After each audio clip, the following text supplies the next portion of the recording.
Kaugnay po ng balitang yan, makakausap po natin si PCO Undersecretary Claire Castro. Magandang hapon po sa inyo, Yuse Castro. Yes, good afternoon sa iyo, Ruth, at sa lahat ng nanonood sa iyong programa. Good afternoon po. Direkta na po tayo, yaan sa pagsasampa ng libel sa inyo ni Congressman Leviste. Ano pong masasabi nyo dyan? Actually, Ruth, hindi ko pa natatanggap kung yung complaint, so hindi ko alam yung mga allegations. So, sasagot lang ako doon sa mga nadidinig kong sinasabi niya.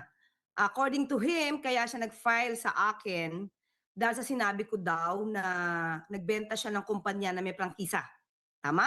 Mm, mm, At naitanong din 'to sa isang programa, sa isang interview na hindi galing sa akin ang nasabing balita kung hindi mismo kay ombudsman, sa ombudsman. Pero hindi nga niya daw sasampahan ng kaso ang ombudsman. Mas pinili niya akong sampahan, kahit ako yung hindi yung source. Well, anyway, kung yun lang naman ang issue, Ruth, kasi yun lang yung nababanggit niya, siguro mas maganda, unang-una, meron naman kasi talaga siyang issue sa DOE. So mas maganda, sagutin muna niya yon kesa ma-divert yung attention ng tao dahil baka mawala yung issue tungkol sa pagmumulta sa di umanong hindi niya pagtalima sa kanyang obligasyon dito sa kanyang mga solar firms. At ito'y naging malaking kawalan sa ating bansa at sa sabi ni Secretary Sharon Garin ay naapektuhan ng 12,000 households. Yun ang sa akin pagkakaalalang sinabi ni Secretary Sharon Garin. So dapat masagot muna niya yan dahil talagang malaki ang epekto nito sa hindi pagtalima sa obligasyon. Now, patungkol sa sinasabi niya na sinabi ko daw na hindi naman siya nagbenta daw siya ng kumpanya na may prangkisa. Hindi din sa akin galing yon.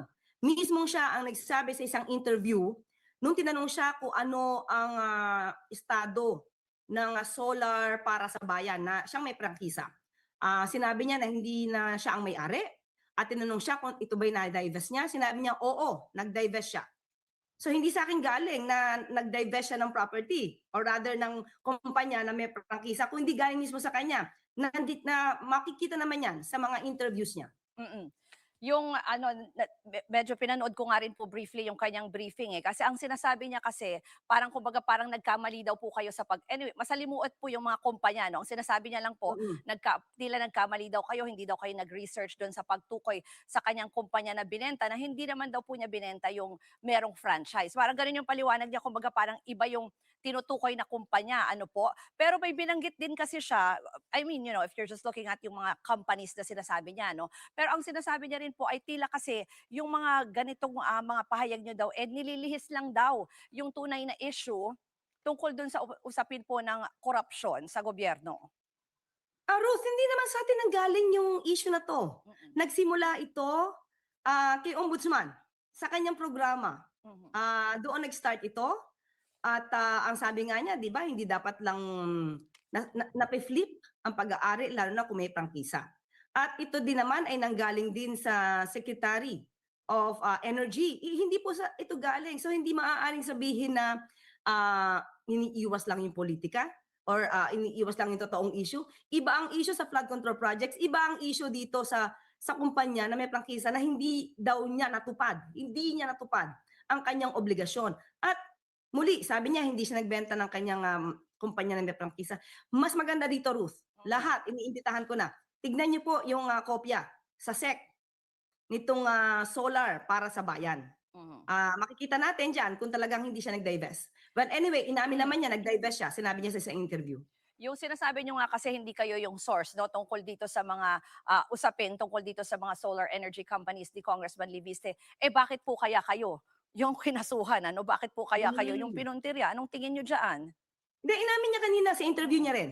Sabi niya hindi niya na makakasuhan si ombudsman dahil daw kaibigan ng nanay niya at ginagalang niya. So does it mean ba na mm, dahil hindi ako kaibigan ng nanay niya at hindi niya ako ginagalang, ako yung pipiliin niya? So sini-single out niya ako. mhm, So mm. parang ako yung ayaw niyang pagsalitain. Well, in the first place, sabi ko nga, Ruth, lahat ng aking na-content, base naman din sa news. At nagre-react lang tayo at ini-explain ko sa mga viewers natin yung legal implication nito. Pagka may prangkisa ka, paano mo binenta, at kung kailan ka may conflict of interest. Kasi lumalabas dito, siya pa ay parte ng SPNEC. And I Mm. believe, kung di tayo magkakamali dyan, ang SPNEC ay also ay still engaging, no? And transacting with the government. So, ang tanong dyan, may conflict of interest ba siya being a congressman and still owns 18% dun sa SPNEC? No, I mean, it is a legal question. Mm. Kanina ho, binanggit nyo na based on DOE, no, yung statement ng DOE, may mga naapektuhan tayong kababayan dahil nga dito sa parang hindi natuloy o hindi na unsyami na programa sana nitong solar energy company ni Congressman Leviste. Pero ang sabi niya po doon sa press con, kayo daw po yung parang mga pahayag nyo ay siyang nagkaroon ng chilling effect sa mga investors dahil parang baka daw po ma-discourage yung mga investors dahil daw po na-vlog daw yung mga katulad niya na may mga ganitong hatid naman sana na serbisyo sa publiko. Ang tinutukoy niya po yung isang project daw po niya sa Nueva Ecija. Yung sa Nueva Ecija ba, yung sa SPNEC? Sa ano naman po ito sa Meralco Gen naman po ito Well, anyway, kahit po walang nagvo-vlog, nasa news po yan. Mainstream pa po.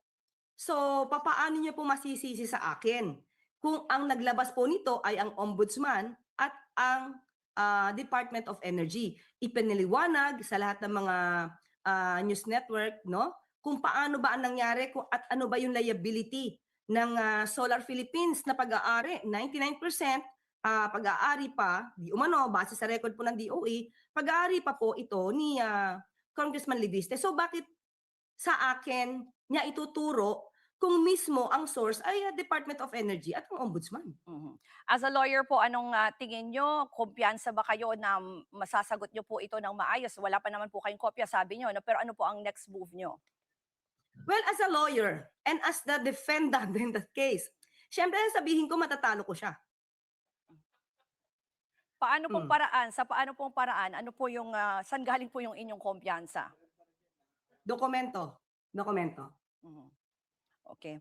Ma'am, move on na tayo sa ibang issue. Medyo mainit din Mhm. po kasi itong usapin ng Independent Commission for Infrastructure. Kanina, may statement na din po si Pangulong Bongbong Marcos. Sinasabi niya na parang ano no, parang towards the end na rin daw po yung tungkulin ng ICI. May direktiba po ba or may binanggit po ba ang Pangulo tungkol dito? Sa ngayon po, katulad po ng sinabi ng Pangulo, titignan po niya kung na maaari na yung mga naging trabaho po ay maaari na bang patapos, halos na kumpleto na po. Dahil mismo si Secretary Babe Singson at si dating Commissioner Fajardo ang nagsabi na sila mismo, yung kanilang mandato ay natapos na. So titignan na lamang po kung ang mga trabaho po nila ay halos pa kumpleto na.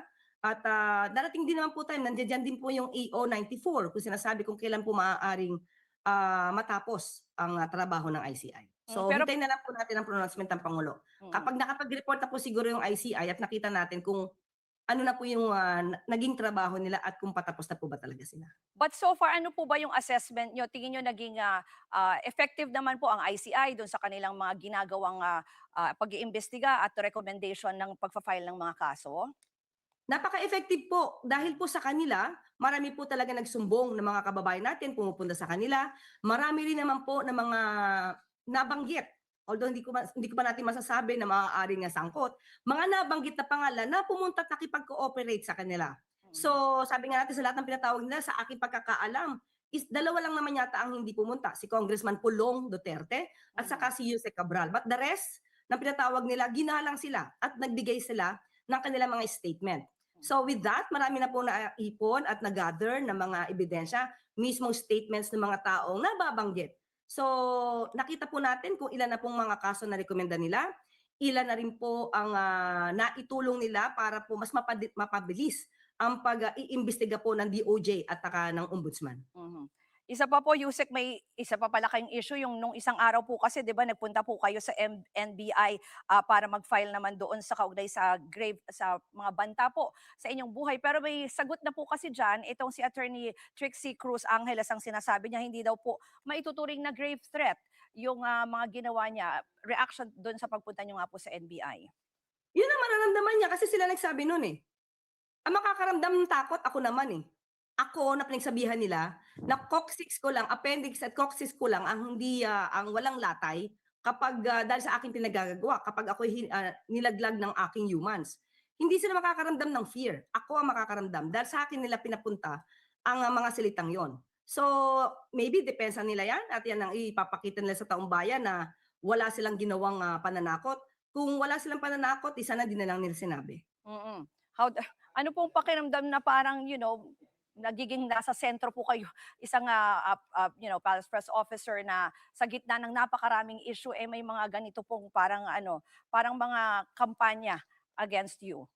Sa aking paningin po dahil, mula na nagsimula po tayo maging, palace press officer, talaga po yung mga fake news ay nade-debunk natin. Kahit papaano po ay, naitutuwid po natin para sa mata ng taong bayan. At, kadalasan naman po kasi doon sa mga ibang kaalyado nila, doon nanggagaling at sila yung nagiging source ng fake news. At sa tingin po natin, yun ang ayaw nila. Kaya gusto nila akong mapatahimik. Mm. So yun lang yung nakikita ko, kailangan ako mapatahimik, kailangan ako mawala sa puwesto.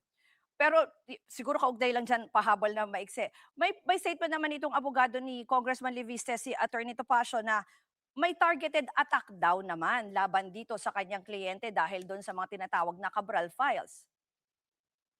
Yun ang paningin nila kasi kung meron siyang I do not want to say it's Cabral files, kasi hawak niya yun, eh. So I will say it's Levisti files. Mhm. Hawak niya, eh, 'di ba? So 'pag hawak niya, ano ba naman ang problema kung ipapakita niya 'yan at isasubmit niya 'yan sa DPWH or sa ombudsman. There's nothing wrong about that. So kung gusto mong tumulong, sa'yo yung Levisti files mo, iko-compare 'yan, kung may kopya talaga yung DPWH, di gamitin as evidence. Kailangan naman natin matuntun talaga kung sino yung mga culprits, kung sino yung mga sangkot. So that would be a great help kapagka nagbigay siya ng kanyang Levisti files doon, pero ayaw ma-compare. Or kung magagamit na ebidensya, hindi puwedeng itatago niya yan tapos pamilya lamang siya. Maraming pong salamat sa pagsagot sa aming tawag, si Palace Press Officer Undersecretary Claire Castro. Magandang hapon po.